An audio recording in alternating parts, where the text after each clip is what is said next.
Hello everyone, myself Siddharth Sherpa, back again with SST classes. So, class 7, we were discussing about the role of government in healthcare. हम लोग discuss कर रहे थे कि government का क्या भूमिका है हमारे हेल्थ केयर में. चैप्टर का नाम ही वही था, जिसमें हम लोग ने इंट्रोडक्शन में देख लिए कि इंडिया का जो PHCS, CHCS, primary health care, you can से कम्युनिटी हेल्थ केयर और उसके साथ टर्शियरी लेवल हेल्थ केयर हम लोग ने देख लिए. प्राइवेट हॉस्पिटल्स होते हैं, ठीक है, पब्लिक हॉस्पिटल्स होते हैं, ये सारी चीज़ हम लोग ने देख लिए है. तो आज हम लोग देखेंगे यही टॉपिक को, जैसे कि गवर्नमेंट ने मेजर हेल्थ केयर प्रोग्राम्स में क्या क्या कदम उठाए हैं. ठीक है, सो गवर्नमेंट ने ऐसे क्या इंपॉर्टेंट प्रोग्राम्स लॉन्च किए हैं जो कि किसके क्षेत्र में है, हेल्थ के क्षेत्र में है. Is that clear? कि यानी कि स्वास्थ्य के लिए आज अभी तक हमारे भारत सरकार के द्वारा किए गए बहुत सारे नए नए प्रोग्राम्स, ठीक है, जो लॉन्च किए गए हैं उसके बारे में हम लोग देखेंगे. सो सबसे पहला जो ये आप लोग देख रहे हैं, ये universal immunization programme. So what is immunization? So immunization is a process in which we are given some doses of vaccine or other materials which helps increase our immunity और antigen बनाने में मदद करता है जो कि एक बीमारी से, या it helps us to fight against the diseases और viruses और bacterial infections which we are suffering from. So ये universal immunization जो था प्रोग्राम इंडियन गवर्नमेंट ने हेल्थ केयर में लॉन्च किया था. ये खास करके किसके लिए बनाया गया था, देखते हैं. It was first launched in the urban areas in 1985. तो ये सबसे पहली बार यूनिवर्सल इम्यूनाइजेशन प्रोग्राम जो हम लोग देख रहे हैं, ये फर्स्ट लॉन्च किया गया था 1985 में. ठीक है, 1985 में, इन 1985 इन अर्बन एरियाज. ये केवल शहरों के लिए बनाया गया था. ठीक है, this was just made for city areas. This was just made for city areas. Urban बोल रहे तो सिटी एरियाज के लिए ये क्या किया गया था, लॉन्च किया गया था. But between 1988 extended to cover the country by 1990. Okay, this will be 1990. So extended to cover the country by 1990. तो पहले शुरू किया गया था केवल शहरों में ये इम्यूनाइजेशन प्रोग्राम, लेकिन 1985 में शुरू किया गया था शहरों में, अर्बन एरियाज में. बट 1990 पहुंचते पहुंचते ये पूरे देश भर में पूरी तरीके से सुचारू रूप से इम्यूनाइजेशन का प्रोग्राम लॉन्च करने का ये कदम उठाया गया और एक्सटेंड हो गया 1990 में कि पूरे country, all over the country ये इम्यूनाइजेशन प्रोग्राम चलनी है. ठीक है. So between 1988 and 2006, there has been a decline in 6 deadly diseases such as diphtheria, smallpox, pertussis, neonatal tetanus and poliomyelitis. So बहुत सारी बीमारियां हैं. देखो, ये यूनिवर्सल इम्यूनाइजेशन मतलब इम्यूनिटी गेन करने के लिए, किसी बीमारी को लड़ने के लिए, या किसी खास प्रकार के डिजीजेस से या किसी खास प्रकार के इन्फेक्शन से बचने के लिए गवर्नमेंट ने क्या किया, यूनिवर्सल इम्यूनाइजेशन प्रोग्राम लॉन्च किया, जिसके तहत हम लोगों को क्या किया गया कि हम लोग को इम्यूनाइज किया गया. दे immunised us against various diseases. शुरुआत किया था 1985 में और 1990 तक all over the country extend कर दिया गया. और 1988 से 2006 के बीच में हमारे देश में 6 भयानक खतरनाक डेडली डिजीजेस में कमी आ गई. किसकी वजह से? यूनिवर्सल इम्यूनाइजेशन प्रोग्राम की वजह से. खास करके स्मॉल पॉक्स, डिप्थेरिया या ब्राउनिश, आई थिंक ग्रेइश, कुछ ये गले में बैठ जाता है, बैक्टीरियल हो सकता है शायद. एंड टिटेनस तो सबको ही जानता है. Polio is very much deadly diseases जो कि हमारे इंडिया में पाए जाते थे. Neonatal tetanus, pertussis, poliomyelitis. तो ये सारे बीमारियों में क्या हो गए, कमी या कम, या यू कैन से नंबर या रेशियो में क्या कर दिए, डिक्रीज करा दिए because of universal immunization programme. So hepatitis B vaccination programme was started in 2002 in 33 districts and 15 cities, and pilot project has been to all districts of showing good performance. तो देखो, उसके बाद हेपेटाइटिस बी भी एक बीमारी है, उसके लिए वैक्सीनेशन प्रोग्राम्स बनाए गए गवर्नमेंट के द्वारा। ये 2002 में शुरू किए गए थे और 33 डिस्ट्रिक्ट्स और 15 शहरों में पायलट प्रोजेक्ट लगा दिए गए हैं, जिसकी वजह से बहुत सारे डिस्ट्रिक्ट्स में ये प्रोजेक्ट अच्छे काम कर रहे हैं, जिसके तहत ये सारे बीमारियां को क्या कर रहे हैं, लड़ने में मदद कर रहे हैं। एक और बीमारी है, जैसे कि एक और वैक्सीनेशन कराया गया, इम्यूनाइजेशन, मतलब वैक्सीन करेंगे तो क्या होगा, हम लोग इम्यूनिटी गेन करेंगे। आज के दिन में सब कोई जान रहा है कि कोरोना काल में कोरोना से बचने के लिए कोरोना का वैक्सीन लगाना पड़ता है। सेम लाइक दैट वे यहाँ पे सारे चीज किसके बारे में बात करें, इम्यूनाइजेशन, मतलब हम लोग को वैक्सीनेट कर रहा है। वैक्सीनेट करने के बाद हमारे शरीर में उसके लिए एंटीजेन्स बन रहे हैं, जो बीमारी ये डेडली है उससे लड़ने के लिए। तो उसी के लिए एक और वैक्सीनेशन बनाया गया अगेंस्ट जापानीज एन्सेफेलाइटिस। तो ये जापानीज एन्सेफेलाइटिस बोल रहे हैं, ये 2006 में शुरू किया गया था एंड 2014 में it's adult vaccine was introduced in 17 endemic districts in 9 states. तो वैक्सीनेशन अगेंस्ट जापानीज एन्सेफेलाइटिस, ये जापानीज एन्सेफेलाइटिस यू कैन से एक प्रकार की बीमारी है जिसमें यू कैन से इन्फ्लेशन इन द ब्रेन का इन्फ्लेशन होता है शायद, एंड यू कैन से तुम डायरेक्टली डिसऑर्डर हो जाएगा तुम्हारा सारा चीज, यदि तुम्हारा ब्रेन डिसऑर्डर हो जाएगा तो।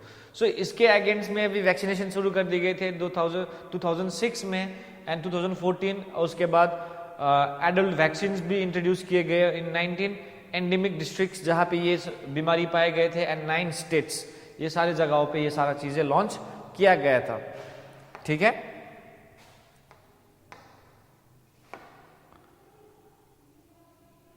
Pulse polio immunisation programme. तो अब ये देख रहे हो आप लोग, ये पल्स पोलियो इम्यूनाइजेशन प्रोग्राम जो आप लोग देख रहे हो,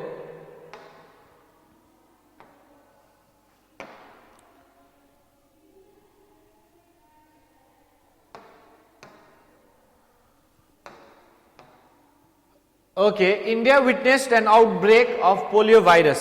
हमारे इंडिया ने भी एक बार क्या किया था, विटनेस किया था outbreak of the polio virus. हमारे देश में भी एक समय था पोलियो वायरस काफी बुरी तरीके से फैल गया था। सो पोलियो क्या करता है कि तुम्हारे बॉडी में एक प्रकार से पैरालिसिस टाइप का एक रोग लगा देता है and it can not be cured अगर हम लोग ने प्रॉपर टाइम पे वैक्सीनेशन नहीं लिए इनके।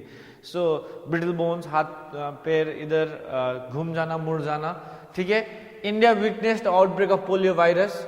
पोलियो वायरस का आउटब्रेक हुआ था हमारे देश में, और ये कॉन्टेमिनेटेड वाटर ये वगैरह से ये ट्रांसमिट होता है। ठीक है, 676 cases of polio were reported from 114 districts according to the survey of 2006। 2006 के सर्वे में ये पाया गया 676 केसेस ऑफ पोलियो पाए गए। कहां से? 114 अलग अलग डिस्ट्रिक्ट से भारत के। इन इंडिया 114 डिस्ट्रिक्ट्स में 676 पोलियो केसेस पाए गए, जो कि 2006 के सर्वे बताता है। 874 cases from 99 districts of the country was reported in 2007। 2006 में 676 केसेस थे, लेकिन 2007 पहुंचते पहुंचते 99 डिस्ट्रिक्ट्स मिला के कुल मिला के 874 केसेस बढ़ गए। तो अब पोलियो बढ़ रहे हैं, इसके लिए गवर्नमेंट ने क्या किया? अब देखो, पल्स पोलियो इम्यूनाइजेशन प्रोग्राम। अब ये क्या किया गया गवर्नमेंट ने? Supplementary immunization activities were intensified in the high risk areas. तो सप्लीमेंट यानी कि पोलियो की वैक्सीनेशन देने के लिए एकदम हाई रिस्क एरिया, जो एरिया ऐसे जगह है, ऐसे बहुत सारे रिस्की एरियाज है जहां पे आपका यू कैन से ये बीमारी बहुत बुरी तरीके से फैल रही थी, जहां पे ये सारी बीमारी बहुत बुरी तरीके से फैल रही थी, ये सब जगहों पे गवर्नमेंट ने क्या कर दिए? अपने इम्यूनाइजेशन एक्टिविटीज जो होते, इम्यूनाइजेशन के जो प्रक्रिया होते उसको इंटेंसिफाइड कर दिए, काफी ज्यादा कर दिए, खास करके हाई रिस्क एरियाज पे। खास करके कहां पे? हाई रिस्क एरियाज पे। हाई रिस्क एरियाज कहने का मतलब यही हुआ कि ऐसे एरियाज पे जहां पे पोलियो जहां पे पोलियो ज्यादा हो रहे थे। Is that clear? सिंपल सी बात है। एज अ रिजल्ट जब ये सब किए, 2006 में इतना पाया, 2007 में 874 cases in 99 districts of the country, तो इसके अगेंस्ट में, इससे लड़ने के लिए हमारे गवर्नमेंट ने सप्लीमेंट्री इम्यूनाइजेशन एक्टिविटीज जारी किए, इंटेंसिफाइड, काफी ज्यादा मात्रा में हाई रिस्क एरियाज पे क्या कर दिए, शुरू कर दिए। उसके कारनामे इतना करने के बाद तो फिर आपको कुछ रिजल्ट तो चाहिए ना। एज अ रिजल्ट गवर्नमेंट ने इतना प्रयास करने के बाद, इतना कोशिश करने के बाद, इतना मेहनत करने के बाद, as a result only one case was reported to have taken place in 2011। ठीक है, तो एज अ रिजल्ट ये सारे चीज करने के बाद एज अ रिजल्ट उसका नतीजा ये आया कि 2011 में केवल एक ही पोलियो का विक्टिम या एक ही केस पाए गए, यानी कि जहां से 600 से 874 केसेस जहां पे पाए जा रहे थे, उसके बदले में अब एज अ रिजल्ट उसका नतीजा ये आया कि ये सब पोलियो केसेस पे फाइट करने के बाद हमारे गवर्नमेंट ने फाइट करते करते 2011 में लगभग पोलियो में विजय हासिल कर लिया। केवल एक ही केस पाए गए पोलियो के पूरे देश भर में। ठीक है, सो ये छोटा सा पिक्चर की वजह से ये ढक गया है, यू कैन सी पोलियो दे रही है, ठीक है, एक बच्चे को। सो 11th 5-year प्लान के तहत ये भी कहा गया कि हम लोग zero transmission and the years जहां पे हम लोग पोलियो फ्री बन जाएंगे। तो 11th 5-year प्लान का ये उद्देश्य था, ये एम था हमारे गवर्नमेंट का कि वो लोग ऐसे लक्ष्य प्राप्त करें जहां पे जीरो ट्रांसमिशन ऑफ पोलियो हो, ऐसे पोलियो की ट्रांसमिशन ना हो, और ना होने के साथ साथ पोलियो ट्रांसमिशन हम लोग क्या करें, जीरो पोलियो यानी पोलियो मुक्त देश बन सके। ये विचार हमारे सरकार ने 11th 5-year प्लान में लगाया था। ठीक है,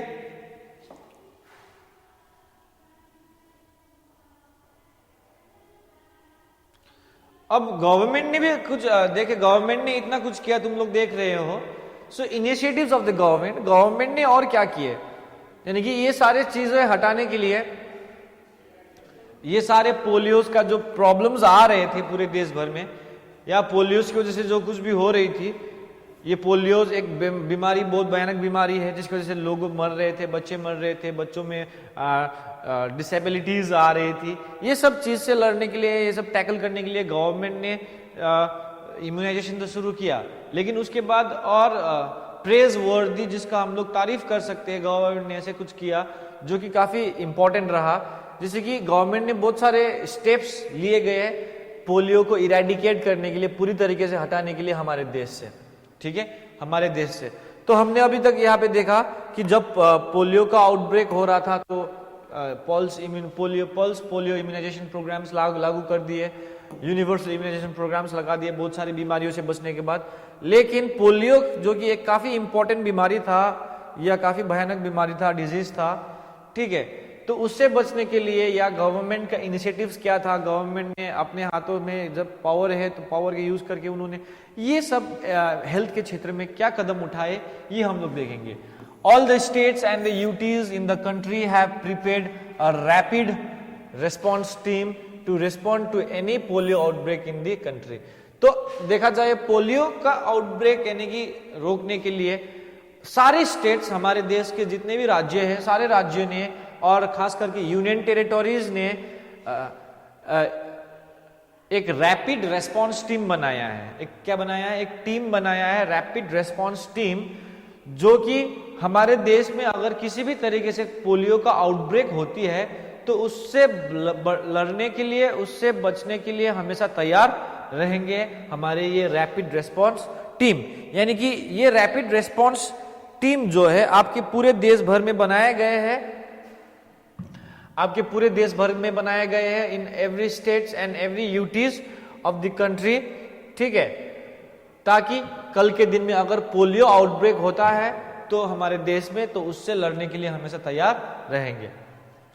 अब देखो, special booths are established in the areas bordering other countries so that every children below 5 years of age entering our country are given polio drops।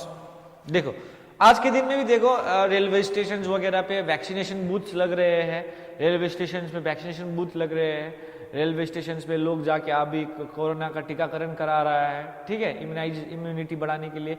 So booths बैठा दिए गए जगह जगह पे, खास करके जहाँ पे पब्लिक मीटिंग ज़्यादा होता है वहाँ पे वैक्सीनेशन यानी कि टीकाकरण केंद्र हिंदी में बोला जाए, वैक्सीनेशन सेंटर्स बना दिए गए, खोल दिए गए। तो वैसे ही गवर्नमेंट ने भी पोलियो से लड़ने के लिए ऐसे ही बूथ्स बनाए थे, स्पेशल बूथ्स बनाए गए थे, खास करके बॉर्डर एरियाज पे, खास करके बॉर्डर एरियाज पे। बॉर्डर एरियाज पे रखने का कारण ये था कि बॉर्डर एरियाज एक ऐसा जगह होता है जहाँ पे वहाँ पे लोगों की आनी जानी होती रहती है, इधर से उधर, इधर से उधर। तो वैसे में बहुत सारे बच्चे लोग हो सके वहाँ से इधर आए, बाहर देश वाले हमारे देश में आए, हो सके उनमें पोलियो हो, ठीक है। तो वो सबको कंट्रोल करने के लिए, वो सब बच्चे को देखने के लिए पोलियो बूथ्स बना दिए गए, स्पेशल बूथ्स जो बॉर्डरिंग एरियाज में था, जहाँ पे हर साल नहीं, हर बच्चे जो कि 5 साल से नीचे का था उनको क्या दिया गया, पोलियो ड्रॉप्स दिए गए, बॉर्डर एरियाज पे टीकाकरण करा दिए गए ताकि पोलियो का ट्रांसमिशन ना हो हमारे देश में। सो ये काफी अच्छा एक स्टेप लिया था गवर्नमेंट ने। Multi-pronged strategy is being implemented to ensure sanitation, hygiene and clean drinking water. Excuse me. Water in addition to oral polio vaccine and other vaccinations. तो देखो multi-pronged strategy, multi मतलब क्या है, एक से ज्यादा है। तो हम लोग का जो एक पहला स्ट्रैटेजी था कि केवल वैक्सीनेशन तो दे रहे हैं, देखो यहाँ पे ओरल पोलियो वैक्सीनेशन दे रहे हैं, ओरल यानी कि मुंह में डालना, नॉट वाया इंजेक्शंस, ठीक है, नॉट वाया इंजेक्शंस। तो पोलियो क्या होता था बेटा कि पोलियो ड्रॉप के ओरल मुंह में देता है, ठीक है। You all can see out here, you can see a picture, orally mouth में दे रहा है, ठीक है। तो ये एक आप लोग बोल सकते हो गवर्नमेंट का एक इनिशिएटिव था। गवर्नमेंट क्या कर रहे थे, पोलियो तो दे रहे हैं ओरली, बट मेनली एक मल्टी स्ट्रेटेजी, मतलब पोलियो के साथ साथ अदर वैक्सीन भी दे रहे हैं, लेकिन साथ साथ स्ट्रेटेजी इंप्लीमेंट किया गया है ताकि लोगों को क्या मिले, सैनिटेशन, स्वच्छता, हाइजीन, मतलब साफ सफाई, क्लीन ड्रिंकिंग वाटर, ये सारे चीज भी लोगों को मिलनी चाहिए। क्योंकि you can say there are various diseases that spread because we don't have a proper sanitation, we don't have proper hygiene, we don't have proper drinking water, cleanliness नहीं है, स्वच्छता नहीं है, ठीक है, सही ढंग से नहीं रह रहे हैं, गंदगी में रह रहे हैं, लेकिन उसके बाद वैक्सीनेशंस दे रहे हो, लेकिन वैक्सीनेशंस तो काम करे लेकिन वो उतना बेनिफिशियल नहीं रहेगा। वैक्सीनेशन के साथ साथ और मल्टीप्रोलम स्ट्रेटेजी में लोग क्लीन ड्रिंकिंग वाटर, ठीक है, एंड सैनिटेशन, हाइजीन, ये सब भी लोगों तक प्रोवाइड करने का कोशिश कर रहे थे। Is that clear?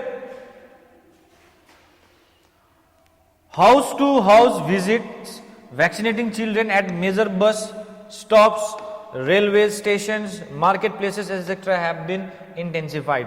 तो पोलियो से लड़ने के लिए गवर्नमेंट ने और एक चीज किया, हाउस टू हाउस विजिट, यानी कि आज के दिन में देखते हो गांव वगैरह में आंगनवाड़ी के जो मैडम्स वगैरह होते हैं, वहाँ पे काम करने, एक प्रकार से नर्स टाइप के, वो लोगों को ड्यूटी मिलती है कि वो लोग जाएंगे हाउस टू हाउस, घर के घर, द्वार से द्वार जाएंगे, ठीक है, द्वार से लेके दूसरे द्वार तक जाएंगे, हर एक बच्चे के घर में विजिट करेंगे और वहाँ पे क्या करेंगे, वो लोग पोलियो का वैक्सीनेशन करेंगे। अगर जिसको नहीं मिला है उसको वैक्सीनेशन देंगे, जिसको मिला है उसका रिकॉर्ड रखेंगे, ठीक है। और उतना ही नहीं, घर टू घर तो गए, हाउस टू हाउस तो जा रहे हो, लेकिन at the same time major bus stops, मुख्य बस स्टॉप्स जहाँ पे बस रुकती है, गाड़ी चलती है, रेलवे स्टेशंस, मार्केट में, ये सब जगहों पे लोगों ने वैक्सीनेशन करना शुरू कर दिया और ये सब जगहों पे काफी ज्यादा मात्रा पे इंटेंसिफाई रूप में वैक्सीनेशन कर रहे हैं, ठीक है। तो ये रही पोलियो से बचने के लिए गवर्नमेंट का इनिशिएटिव। अब एक और चीज आता है बेटा, यू कैन से, यहाँ पे एक पिक्चर देख रहे हैं, एंड पोलियो नाउ। पोलियो काफी भयानक बीमारी है, ठीक है, ये लोगों का एक बार पकड़ लेता है तो it's very hard to gate.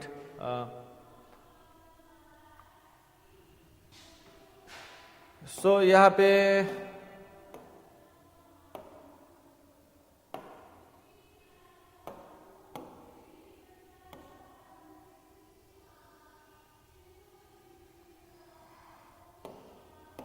यहाँ पे NV या कंट्रोल प्रोग्राम में लिखा गया है, ये CP बस लिखा गया है, ये NVP का मतलब होता है NV, नेशनल वेक्टर बोर्न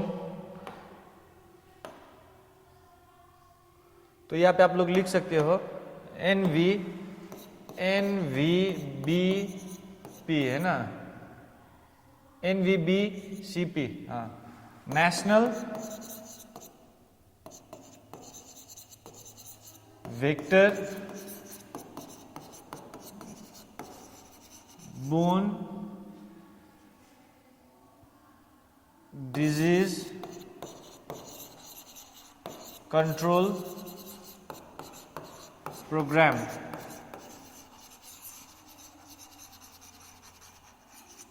ठीक है, NV national vector borne disease control programme. National vector borne control programme भी बोल सकते हो। तो ये अब देखो, ये समझो, वेक्टर बोर्न मतलब होता है बेटा कि यू कैन से ये बीमारी किसी दूसरे यू कैन से ऑर्गेनिजम्स के द्वारा क्या किया जाता है, कैरी किया जाता है। Is that clear? सिंपल सी बात है, like there are various vector borne diseases like malaria, ठीक है, डेंगू, ब्लैक फीवर, जो कि काफी कॉमन है ये सब एरिया में। तो वेक्टर आर सम ऑर्गेनिजम्स और यू कैन से पैरासाइट्स जो हमारे शरीर में वो दूसरा बीमारी लेके आता है, वो एक जरिया होता है। ठीक है, फॉर एग्जाम्पल ये देख सकते हो वेक्टर बोर्न डिजीज का, एक बार यही पे बता दे कि इफ यहाँ पे ह्यूमंस है, ठीक है, ह्यूमंस को यहाँ पे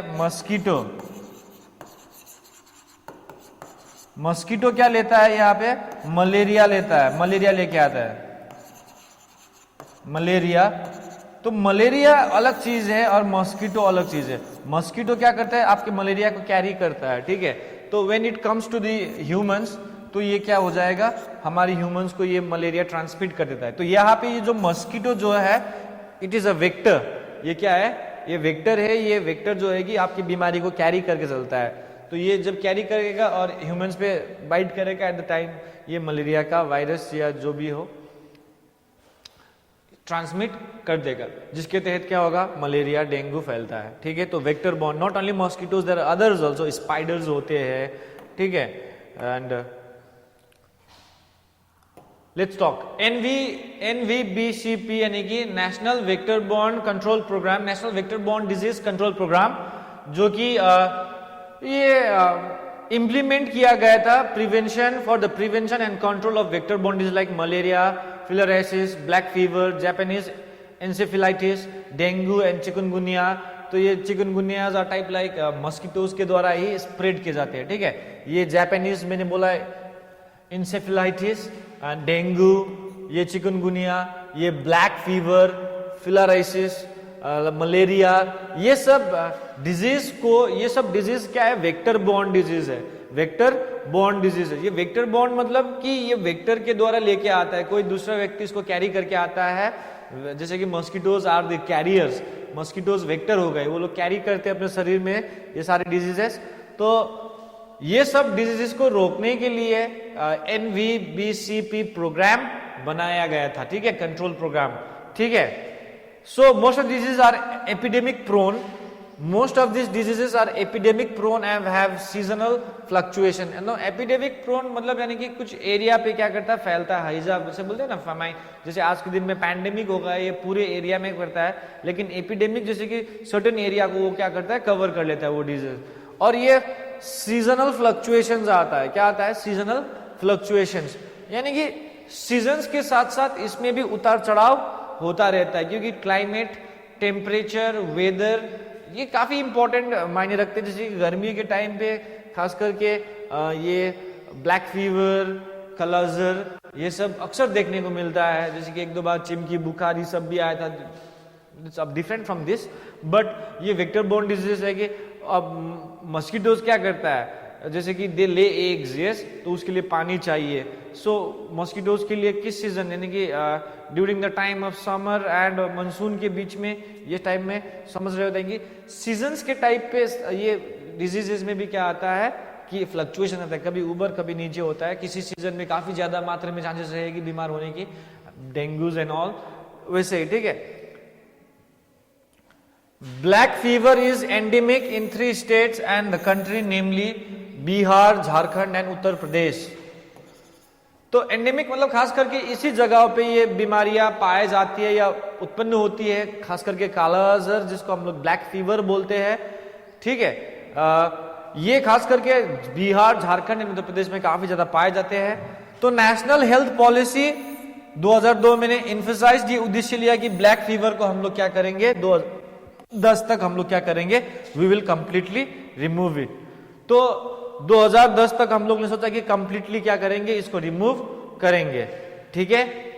उसके लिए anti black fever, kala azar medicine, drugs and insecticides have been provided. तो देखो अब तुम लोग सोच रहे हो यहाँ पे ड्रग्स तो ठीक है, मेडिसिन ठीक है, लेकिन इंसेक्टिसाइड्स क्यों? अब देखो क्योंकि ये ब्लैक फीवर, ये काला अजहर कुछ पैरासाइट्स के द्वारा ही, कुछ इंसेक्ट्स, कुछ पैरासाइट्स के द्वारा ही कैरी किया जाता है या ट्रांसमिट किया जाता है। तो ये इंसेक्ट्स को मारने के लिए तो इंसेक्टिसाइड सही है ना, पैरासाइट्स या इंसेक्ट्स को मारने के लिए। तो इसीलिए गवर्नमेंट ने क्या किया है, एंटी ब्लैक फीवर यानी कि काला अजहर के लिए मेडिसिन तो बना दिए, उनके लिए ड्रग्स बना लिए, एट द सेम टाइम उस पैरासाइट्स, उस वेक्टर को मारने के लिए भी कुछ इंसेक्टिसाइड्स वगैरह बना दिए गए हैं। The government has taken steps to tackle the vector borne diseases including dengue and chikungunya. तो ये सारी बीमारियों को टैकल करने के लिए गवर्नमेंट ने वेक्टर बोर्न डिजीज को हटाने के लिए बहुत सारे स्टेप्स लिए, जैसे कि आप लोग बोल सकते हैं एंटी ब्लैक फीवर बना रहा है। नेशनल हेल्थ पॉलिसी ने ये उद्देश्य लिया है कि 2010 तक ब्लैक फीवर को हम लोग हटाएंगे, ठीक है। जापानीज एंसेफेलाइटिस, डेंगू, चिकनगुनिया, ये सब बीमारी से लड़ने के लिए हम लोग लोगों में अवेयरनेस प्रोग्राम्स वगैरह लॉन्च कर रहे हैं, ठीक है। उतना ही नहीं, और good quality anti TB drugs are provided to the patient to reduce tuberculosis. आज के दिन में ट्यूबरक्लोसिस भी एक कम्युनिकेबल डिजीज है। तो ट्यूबरक्लोसिस आज से बहुत साल पहले काफी भयानक बीमारी हुआ करता, लेकिन आज के दिन में government good quality anti TB drugs दे रहे हैं, वो भी फ्री ऑफ कॉस्ट, जो कि ट्यूबरक्लोसिस के पेशेंट्स है, ताकि हमारे देश में ट्यूबरक्लोसिस क्या हो जाए, रिड्यूस हो जाए, ठीक है। ये थे कंट्रोल प्रोग्राम्स गवर्नमेंट के द्वारा लॉन्च किए गए, ठीक है। एनवीबीपी हम लोग ने पढ़े, पोलियो के बारे में पढ़े, पोलियो क्या होता है, इससे लड़ने के लिए गवर्नमेंट ने कैसे स्ट्रैटेजीज अपनाए हैं, पल्स पोलियो इम्यूनाइजेशन हम लोग ने देखे, ठीक है। पोलियो को इरेडिकेट करने के लिए गवर्नमेंट ने क्या कदम उठाए हैं, और यूनिवर्सल इम्यूनाइजेशन प्रोग्राम्स जो कि बहुत सारी बीमारी से लड़ने के लिए हमारे देश ने शुरू किया था। तो we have completed all this points, so I hope you all understood. So today we will be learning this much, so we will be moving further in the topic in the next video. Till then, stay safe and stay healthy. Thank you, class.